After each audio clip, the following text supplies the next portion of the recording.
तो दोस्तों, अगर तुम्हारे ज़िंदगी में सुख शांति और खुशी का माहौल चल रहा है तो मैं रिकमेंड करूंगी कि इस वीडियो को ना देखें, क्योंकि ये वीडियो तुम्हारे बीपी हाई कर देगा, तुम्हारे तन बदन और मन में आग लगा देगा। क्योंकि इस मूवी में ऐसी ऐसी पैट्रियार्कल सोच और सीन है जिसको देखने के बाद आप क्या, मर्द समाज भी खुद से नफरत करने लग जाएगा अगर वो फेमिनिस्ट हुआ तो उसके बाद उसके मुंह से सिर्फ एक ही बात निकलेगी कि वो सारे मर्द जात को ख़त्म करना चाहता है। इतना ज़्यादा जुल्म मर्दों ने स्त्री समाज पे किया है, और फिर वो ये भी कहेगा कि अगर स्त्री भी बीच में मर्द को बचाने के लिए आएगी तो वो उसे भी खत्म कर देगा, नो मर्सी। शादी करके फंस गया यार पार्ट 3 और फाइनल है।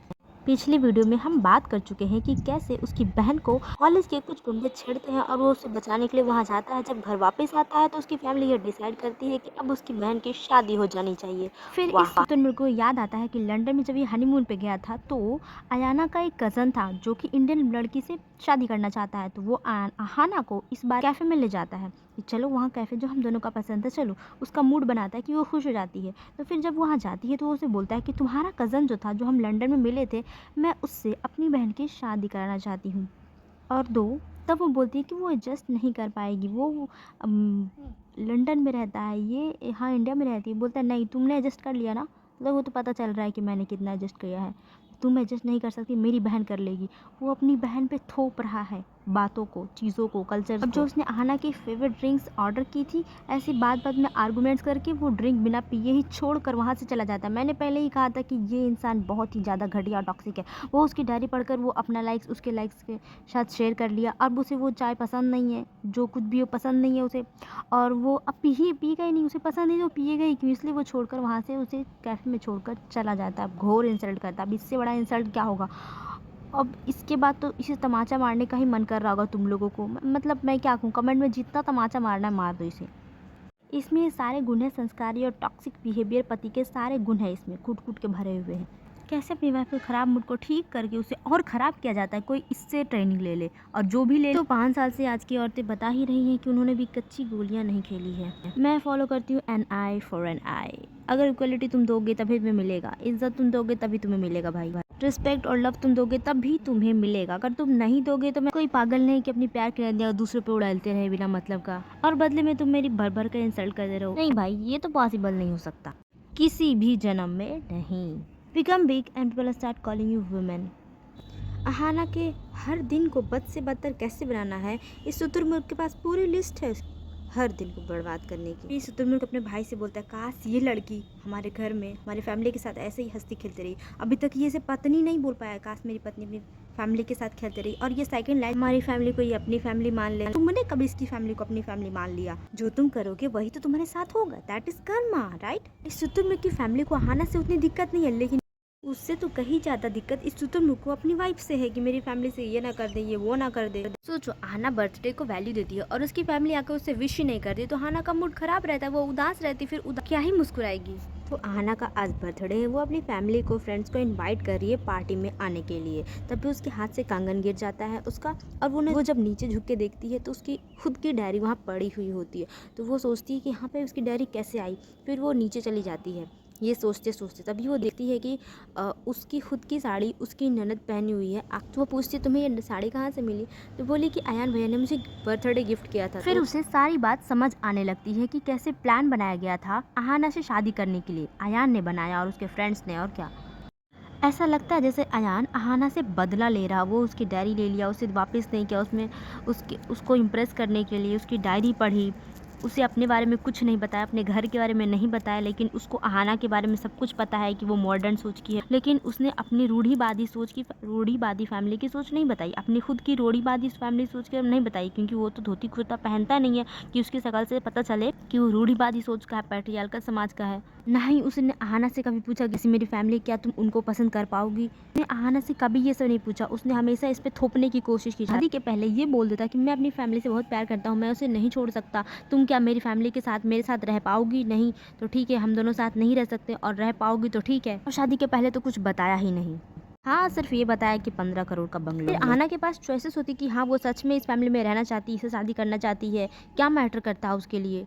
लेकिन ये सब कभी उससे पूछा ही नहीं गया, और अब उस पर थोपा जा रहा है। अहाना का बर्थडे है, बर्थडे में शराब आया है, पार्टी आई है, म्यूजिक आया है, डांस करने के लिए लोग आए हैं। और फिर जब अहाना भाई जब शराब कोई पीता ही नहीं तो शराब क्यों लाए? लोग पार्टी में डांस करने के लिए जाते हैं, जिसका बर्थडे है वो खुद ही डांस नहीं करेगी तो पार्टी किस लिए रखी गई है? सिर्फ केक काटने के लिए? शुतुरमुर्ग कहीं का। फिर यहाँ पे शुतुरमुर्ग बोलता है तुम क्या कर रही हो, शर्म नहीं आ रहा तुम्हें? बोले तुम्हें शर्म नहीं आई जब तुमने मुझे मैनिपुलेट किया, मुझसे सच छुपाया, मुझसे झूठ बोला। और फिर दोनों का आर्गुमेंट शुरू हो जाता है यहाँ पे, क्योंकि अयान के परिवार की इज्जत चाह रही है इसके ड्रिंक करने से, इसके डांस करने से। अगर अयान अहाना को एक थप्पड़ मारता तब इसकी फैमिली की इज्जत नहीं जाती। क्यों? क्योंकि ये तो संस्कारी परिवार है ना, टॉक्सिक परिवार है ये। आदमी शराब पी रहा है तो पत्नी को मार रहा है, पत्नी शराब पी रही है लेकिन पत्नी पति को नहीं मार रही, पति पत्नी को मारा हो। वाह वाह क्या बात है। अच्छा है आजकल कुआं नहीं होता, नहीं तो लॉजिक कुएं में जाकर कूद कर अपनी जान दे देता कि मुझे नहीं रहना अभी इस दुनिया में, मुझे नहीं रहना। तो याद है दोस्तों, शादी के समय इसके पिता ने बोला था कि मेरी बेटी, मेरे दामाद को तुम बहुत 50 जूते मार लेना लेकिन उसकी ज़िंदगी बर्बाद मत करना। और यहाँ पे इसका दामाद इसकी बेटी को मारा भी और उसकी ज़िंदगी भी बर्बाद कर लिया। और अब ये क्या कह रहा, अब ये बोलता है कि ज़रूर हमारी बेटी की भी कुछ गलती रही होगी, मैं अपने दामाद को मनाने जा रहा हूँ, उसे यहाँ बुला कर लाऊँगा, ठीक है। तो उसकी वाइफ गुस्से में भर जाती है। तो इस फ्रस्ट्रेटिंग सीन में तुम्हें ये इसका गुस्सा शांति पहुंचाएगा कि हाँ ये सही कर रही है, क्योंकि इसके पिता को तो लाते जूते मुक्के के पड़ने चाहिए। तुम्हारी बेटी को तुम्हारे दामाद ने तुम्हारे सामने पीटा और तुम शांत हो और बोलते हो कि तुम्हारी बेटी की गलती थी। चल हट शुतुरमुर्ग कहीं का। यहाँ पे इस बारे में कोई बात नहीं कर रहा है कि कैसे अयान ने अहाना को धोखा दिया और धोखे में फंसाकर उससे शादी की। सब इस बात पे बात कर रहे हैं कि अहाना की हिम्मत कैसे हुई इस बात पे सवाल उठाने की कि अयान ने उसे धोखा दिया और धोखे से शादी की, प्यार का प्रपंच रचा। ये तो अहाना की मम्मी है, उसकी माँ है, जो हमेशा उसके साथ रहती है, क्योंकि उसे पता है कि आदमी एक नंबर के शुतुरमुर्ग होते हैं। यहाँ पे दोनों भाई ऐसी टॉक्सिक बातें करते हैं कि उसकी माँ भी सोचने लग जाती है कि मेरा परिवार संस्कारी ही है कि हम लोग ढोंग रच रहे हैं संस्कार होने का। फिर उसकी माँ बोलती है कि तुम दोनों ऐसे करोगे तो वो तो कहीं की नहीं रहेगी। मतलब कि इसके कहने का मतलब जिसका ससुराल नहीं होता वो कहीं की नहीं रहती। ओहो, तब तो इसका बेटा भी कहीं का नहीं है। बेशरम की तरह मुंह उठाए शुतुरमुर्ग उसके घर आ जाता और बोलता मैं अहाना से मिलने आया हूँ। उसकी माँ आती है और बोलती है कि तुम्हारी हिम्मत कैसे मेरी बेटी पे हाथ उठाने के लिए, अगर मेरे पति ने मुझसे ऐसा किया हो तो मैं उसकी हड्डी हड्डी तोड़ देती थी। वो बोलता मैं अहाना से मिलने आया हूँ और वो अहाना के पास जाता और बोलता चलो मेरे साथ। फिर अहाना की माँ बोलती है कि सुनो, अगर तो तुम फैमिली चूज़ करो या इस लड़के को, अगर तुमने इस लड़के को चूज़ किया तो तुम्हारी फैमिली तुम्हारे लिए मर चुकी होगी। फिर अहाना एक शानदार क्वेश्चन उस शुतुरमुर्ग से पूछती है कि क्या तुम मेरे लिए अपनी फैमिली को छोड़ सकती हो? तुम्हारी माँ मेरे अलग देखना चाहती है। अगर इसकी माँ अलग देखना चाहती ना बंधु, तुम्हारे साथ पहले इसकी शादी ही नहीं होती। इसकी माँ इसकी खुशी के लिए मान भी गई, तुम्हारे साथ भेज भी दिया। इसकी माँ चाहती है कि इसकी बेटी कोई भी दुख ना सहे जो कि तुम इसे दे रहे हो। फिर अहाना की मदर की फ्रेंड बोलती है कि हम लोग डाइवोर्स फाइल करेंगे और तुम डाइवोर्स के बाद ये क्या करेगी? तो बोलती है कुछ भी कर लेगी, मेरी बेटी है, मॉडलिंग करेगी, जो भी इसका मन है वो करेगी, ये जो चाहेगी। तभी उसकी माँ को बोलता है कि सुनो, तुम्हारी माँ तो कुछ कर नहीं पाई, एक बात बताओ शुतुरमुर्ग, तुम्हारी माँ क्या कर रही है जो तुम इसकी माँ को ब्लेम कर रहे हो कि कुछ नहीं कर पाई तुम्हारी माँ? फिर उसकी माँ बोल देती है कि कल ही हम लोग जाकर अबॉर्शन कर देंगे। तो बोलते क्या ये प्रेग्नेंट है? वो मेरा बच्चा है, अगर मेरे बच्चे को कुछ भी हुआ तो मैं तुम्हारी पूरी फैमिली को मार दूंगा, याद रखना, मैं तुम्हारी पूरी फैमिली को जान से मार दूंगा। ये क्या है, घर आकर ये धमकी दे रहा है, सुन। फिर यहाँ पे शुतुरमुर्ग भाषण देता है, मुझे तुम्हारी ज़रूरत है तो मेरे साथ नहीं हो, तुम्हें भी मेरी ज़रूरत होगी तो मैं तुम्हारे साथ नहीं रहूँगा। अरे भाई तुम कब इसका साथ दिए? जब उसका एक्सीडेंट हो गया और उसका बच्चा मर गया तब तुम उसके साथ नहीं थे, तुम उसे ही उल्टा ब्लेम कर रहे थे। फिर तुम उसको कैफ़े में ले गए और उसका और ज़्यादा मूड ख़राब करके अकेले छोड़कर उसे चलाए। फिर तुम कब उसके साथ थे जो वहाँ भाषण दे रहे हो? शुतुरमुर्ग। डाइवोर्स फाइल करने के लिए दोनों कोर्ट चले जाते हैं, जहाँ दोनों ही डाइवोर्स के लिए तैयार हैं, ठीक है। तो वो बोलती है ठीक है, 1 साल बाद आप दोनों की डाइवोर्स जाएंगे, दोनों को अलग अलग रहना पड़ेगा 1 साल तक। तब वो बोलता है मेरी एक छोटी सी गुजारिश है, मेरा बच्चा इसके पेट में पल रहा है, वो बच्चा मुझे चाहिए। वो बोलती है नहीं, मैं अपनी बेटी की दूसरी शादी करना चाहती हूँ। उसकी माँ बोलती है और ये इसका बच्चा कैसे पाल सकती है, कैसे रख सकती है इसका बच्चा? और यहाँ पे कोर्ट फीलिंग अंडरस्टैंड कर रही है, जज फीलिंग समझ रही है। आपकी फीलिंग समझती हूँ, आप क्या करो, ठीक है, इसके पति के अप्रूवल के बिना ये बच्चे को नहीं मार सकती, उसको अबॉर्ट नहीं कर सकती। पेट में इसका बच्चा है और ये अपने पति का अप्रूवल लेगी उसे अबॉर्ट करने के लिए, मतलब उसकी वजह से ये अपना ज़िंदगी ख़राब करे। जिसका शरीर है, जिसके पास बच्चा पल रहा है, उसका पूरा अधिकार है कि बच्चे के साथ क्या होना चाहिए। मतलब कि मैन ऑफ वुमेन की लड़ाई हो गई और वुमेन परेशान होकर जस्टिस लेने के लिए कोर्ट जाती है और वहाँ पे किसकी बात सुनी जाती है? सबको पता है, आदमियों की। आदमी जो बोलेगा वही माना जाएगा, भले ही हम कोर्ट है, लेकिन भले ही हम कोर्ट है, आदमियों ने कितनी गलती करके आए हो, रेप करके आया हो, मर्डर करके आया हो, असल्ट करके आया हो, लेकिन उसे कुछ नहीं होना चाहिए। आदमी को बचाने के लिए लॉ बनाया गया है। दोस्तों लॉ बनाए गए हैं, गरीब लोगों के लिए लॉ बनाए गए हैं। पता है कैसे? अमीर लोग तो पैसा देकर निकल जाएंगे और आदमी और औरत में आदमी ही जीतेगा। तो गरीब लोगों के लिए और औरत के लिए लॉ बनाए गए हैं क्या? ताकि उन्हें पकड़कर जेल में ठूस सके, उनके साथ नाइंसाफ हो सके, इसीलिए तो लॉ बनाया गया है। समझो इस बात को तुम, यही ही होता आया है। अगर तुम्हारे साथ कुछ गलत हुआ है, सामने वाला पैसा दे दिया, तुम्हें ही जेल में ठूस देगा। लॉ तुम्हारे लिए बनाया गया, तुम्हें बदनाम करने के लिए, ताकि लोगों को लगे कि क्राइम हो रहा है और क्रिमिनल भी जेल में है। समझ आया? अब सबसे ख़तरनाक और गलत बात ये, शुतुरमुर्ग यहाँ पे जज को बोलता है कि इसने मेरे पहले बच्चे को अबॉर्ट कर दिया, तो मुझे शक है कि मेरे दूसरे बच्चे को भी अबॉर्ट कर दे। ये बात झूठी है, इसका एक्सीडेंट हुआ था और उस बात को ये एक्सक्यूज़ बना रहा है, जो कि सबको पता है।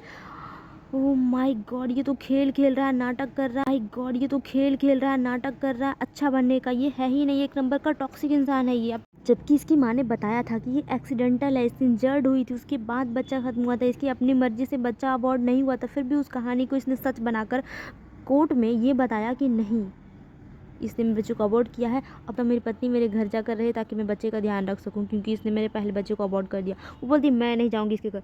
बोलता है बड़ी भारतीय समाज में बड़ी शर्म की बात है कि दामाद अपने ससुराल में जाकर रहे, लेकिन मैं फिर भी इस शर्म को पार करके मैं इसके साथ इसके घर में रहूँगा और अपने बच्चे का देखभाल करूँगा। मुझे मेरे साथ एक प्रोटेक्शन चाहिए जो कि मेरे भी देखभाल करने के लिए वहाँ जाए।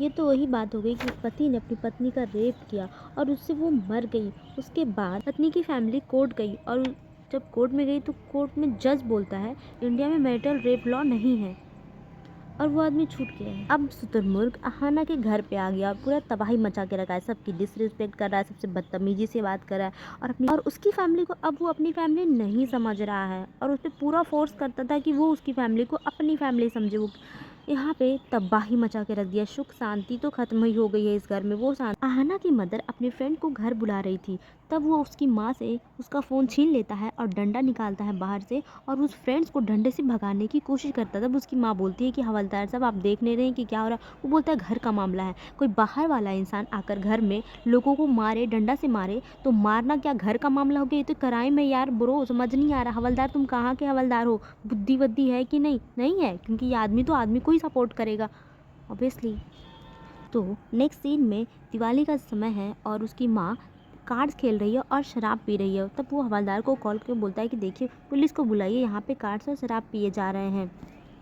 भाई कोई कार्ड्स खेले या शराब पिए तब तक वो क्राइम नहीं होगा जब तक कि वो किसी और को इससे नुकसान नहीं पहुंचा रहा है किसी भी तरह से। वो अपने तो अब यहाँ पुलिस आएगी ही नहीं, लेकिन ये नकली का पुलिस अपने दोस्त को बनाकर लाता है और सबको पिटाई करवाता है। सोचो ये पुलिस उसका दोस्त अब एक चाटा का बदला ले रहा है, जबकि वो बड़बड़ उसमें कर रहा था, उस चाटे का बदला अब ये ले रहा है आहाना की मदर से। इतना घटिया इन लोग नीचे गिर चुका है। और यहाँ पे बोलता है तुम इधर आओ जी, आहाना के पिता को, और बोलता है कि तुम्हें अपनी वाइफ को कंट्रोल में रखना नहीं आता। भाई कंट्रोल का नाम सुन के तो लग रहा है ना कि इसके दिमाग पे ना कीबोर्ड फोड़ देना चाहिए, क्योंकि कंट्रोल सिर्फ कीबोर्ड में होता है, वो वहाँ नहीं होनी चाहिए। दो रिलेशनशिप में कभी भी कंट्रोल शब्द होता ही नहीं है। तुम क्या साइकोपैथ हो क्या जो कंट्रोल जैसी चीज़ें यूज़ कर रहे हो? डिलीवरी की टाइम नहीं है लेकिन फिर भी उसको पेन होने लगता है, तो इसकी मदर को लगता है कि डिलीवरी का टाइम नहीं है तो पेन हो रहा है तो पेन किलर खा के जाके सो जाओ। पेन होने लग जाता है तो वो जल्दी से उसे हॉस्पिटल लेकर जाते हैं और बच्चा डिलीवर हो जाता है। तो यहाँ पे डॉक्टर और बच्चा डिलीवर हो जाता है और उन लोग बच्चे को लेकर चले जाने लगते हैं। तब डॉक्टर बोलती नहीं, बच्चे को माँ का दूध 6 महीने तक बहुत ज़्यादा ज़रूरी है, नहीं तो इससे माँ और बच्चे को दोनों के सेहत पे बुरा असर पड़ेगा। तो बोलती है कि मैं नहीं रखूँगी 6 महीने तक इसे पिलाऊंगी। तो बोलती नहीं करना पड़ेगा, क्योंकि इससे तुम्हारी ही बॉडी ख़राब होगी, तो तुम्हें ये तो करना पड़ेगा। फिर लास्ट पे वो मान जाती है और वो बोलती है मेरे घर पे जाकर ये बच्चे को अब दूध पिलाएगी। तो अब वो उसे घर पे चली जाती है 6 महीने तक के लिए। तो दोस्तों तुम्हें षड्यंत्र की बू नहीं आ रही? ऐसा लग रहा है जैसे कि शुतुरमुर्ग चाहता है कि शुतुरमुर्ग चाहता है कि पहले बच्चा हो जाए और बच्चे के पास तो माँ को आना ही पड़ेगा। माँ का ममता कभी ना कभी जागेगा और नहीं जागेगा तो सोसाइटी बोलेगी कैसी माँ है वो, ताने सुन के तो बाद में से बच्चे के पास आना पड़ेगा और इसे मेरे साथ रहना पड़ेगा और मैं डोमिनेट करूँगा।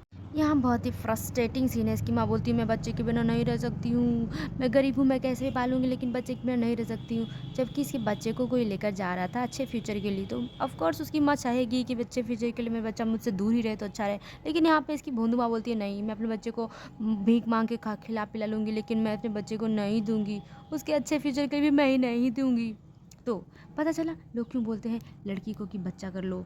तब पति सुधर जाएगा, क्योंकि पति सुधरे या ना सुधरे इसकी गारंटी तो लोग देंगे कि नहीं सुधरेगा, लेकिन बोलेंगे कि सुधर जाएगा। तो अगर तुम बच्चा हो जाता है तो तुम किसी भी तरह से तुम छोड़कर उस आदमी को नहीं जाओगे, क्योंकि तुम फिजिकली, मेंटली, इमोशनली उस आदमी पर डिपेंड हो जाते हो, क्योंकि पहले तुम अपना टेंशन लेते हो कि हम क्या करेंगे, तो कुछ ना कुछ करके कर ही लोगे। लेकिन अगर बच्चा रहेगा तो तुम ये सोचोगे कि बच्चे के सिर पे माथा, पिता का सर होना चाहिए, पिता का हाथ होना चाहिए, और उसका ख्याल रखने में वो अपना कुछ भी नहीं सोच पाएगी आगे का। ठीक है। तो लड़की ये समाज या परिवार प्रेशर बनाता है कि लड़कियों को प्रेशर बनाता है कि तुम बच्चा कर लो। बच्चा कर लेने से क्या होगा, वो बच्चा कर लेने के बाद वो अपने पति को तो छोड़ेगी नहीं, और सोसाइटी का प्रेशर, बच्चे को छोड़ भी देगी तो सोसाइटी का प्रेशर बनेगा कि कैसी माँ है, बच्चे को छोड़ दी। या फिर कभी उसका ममता ही जाग जाएगा तो वो पति को नहीं छोड़ेगी, या बच्चे को टेक केयर करने के लिए उसे पैसे की ज़रूरत पड़ेगी, फिर वो पति को भी नहीं छोड़ेगी, चाहे वो मारता हो पीटता, फिर वो यही बोलेगी कि पति मेरा पैसा तो ला के देता है, खाना तो खिला रहा है, जैसे अब ये मारता पीटता है। तो जब हाना के मदर फादर उसको लेने के लिए आते हैं तो बोलती मुझे नहीं जाना है, मुझे रोक लीजिए। तो यहाँ शुतुरमुर्ग बोलता है कि नहीं, ये इस घर में रहेगी तो कभी खुशी नहीं आएगी, क्योंकि ये इसे पता ही नहीं है कि असली खुशी क्या होती है। दूसरे को खुश देखने में असली खुशी होती है, बड़ों की रिस्पेक्ट करने में असली खुशी होती है, जो कि इस शुतुरमुर्ग ने कभी किया ही नहीं है। ना अपनी फैमिली को, ना हाना की फैमिली को, किसी को नहीं किया इसने, और इसने कभी दूसरे को सुख दिया ही नहीं है। उसके घर में जाकर ये तमाशा कर रहा था पूरे टाइम से, बड़ों की इज्जत नहीं कर रहा था। ये है बड़ों की इज्जत करना? क्या इसकी माँ ने ये सिखाया इसे? आहाना कहती है प्लीज़ मेरे बच्चे से मुझे अलग मत करिए। बोलते वाह, अभी तुम्हारा बच्चा तुमसे अलग नहीं हो पाएगा, तुमने मेरी माँ से तुम मुझे अलग करना चाहती थी। अरे बेबड़े कहेंगे, शुतुरमुर्ग कहेंगे, इसने स्टार्टिंग में तुम्हें तो यही बताया था कि तुम चाहते हो कि तुम्हारी माँ के साथ ये रहे और ये अपनी माँ के साथ नहीं रहे। बेवकूफ़, रद्दी भर का भी दिमाग है तुम्हारे पास। फिर आहाना की मदर उसे लेकर जाने लगती है घर वापस। फिर रास्ते में वो बोलती है माँ मुझे रोक दो, नहीं तो मैं गाड़ी से उतर जाऊंगी। पता नहीं उसका मन क्या चेंज करता है, और वो बोलती मैं जा रही हूँ। वाइफ को एक थप्पड़ मारता है और बोलता है कि तुम मेरी बेटी का घर बर्बाद कर रही हो, तुम कैसी माँ हो। तब वो रोने लग जाती है इस लम्हे कि नहीं, बोलती मैं तुम्हें छोड़कर जा रहा हूँ, तुम रहो यहीं पे, मैं जा रहा हूँ छोड़कर। तब उसकी माँ विनती करने लगती है कि नहीं मुझे छोड़कर मत जाओ, मुझे छोड़कर मत जाओ। फिर आहाना अपनी माँ से पूछती है कि माँ, जब आपके पति ने आपको एक थप्पड़ मारा, मुझे कहते हो कि मैं तलाक दे दूँ, अपने बच्चे को छोड़ दूँ, क्यों? और जब ये ऐसा क्यों पूछती है, उसकी माँ कोई आंसर नहीं देती, गाड़ी में बैठकर अपने पति के साथ घर चली जाती है। मैं बताती हूँ आहाना कि उसका आंसर क्या है। उसका आंसर ये है कि वो मॉडर्न सोच की तो बनी, लेकिन पैट्रियार्कल सोच से कभी बाहर ही नहीं निकल पाई। लड़कियों की आज़ादी को मर्द समाज ने मॉडर्न नाम दे दिया, और उसकी गुलामी को कल्चर, और इसी में वो फंसी हुई है, जो कि तुम भी फंसने वाली हो। अब आहाना की मदर भी पति प्रेमी हो गई है, पति को परमेश्वर मानने लगी। अब वो पति को परोसकर खाना खिलाएगी। पहले आज़ादी से, अपनी मर्जी से जो चाहे वो कर सकती थी, अपनी खुशी के लिए गलत और सही को अपने तरीके से समझ सकती थी, हैंडल कर सकती थी। लेकिन अब वो पति की कंट्रोल में हो चुकी, तो अब ये वो सब नहीं करेगी। अब वो एक रियल पैट्रियार्कल में कूद चुकी है। शुतुरमुर्ग आहाना को ढूंढने के लिए से घर आया, लेकिन आहाना यहाँ पे थी नहीं। तो वो वापस अपने घर चला जाता और देखता है कि आहाना वहीं पे है। फिर वो बोलती है कि मैं बच्चे को लेने के लिए आई हूँ।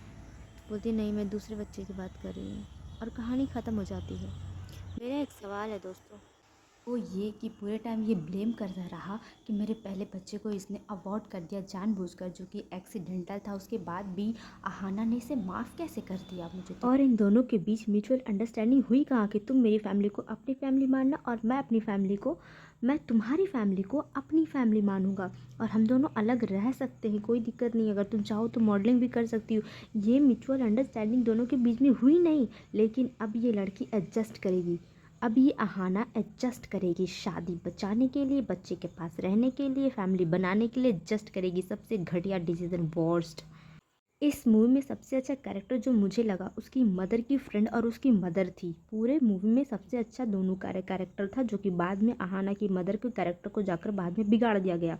मुझे ये जानना है कि उसकी मदर की जो फ्रेंड थी, उसका जो डाइवोर्स हुआ वो कैसे हुआ, वो किन बातों से अपने ऊपर स्टैंड ली और उसे डाइवोर्स कर ली। 4 डाइवोर्स। मुझे बहुत खुशी है कि उसने डाइवोर्स ले लिया। मैं बता नहीं सकती कि ये बात दिल को कितनी सुकून देती है।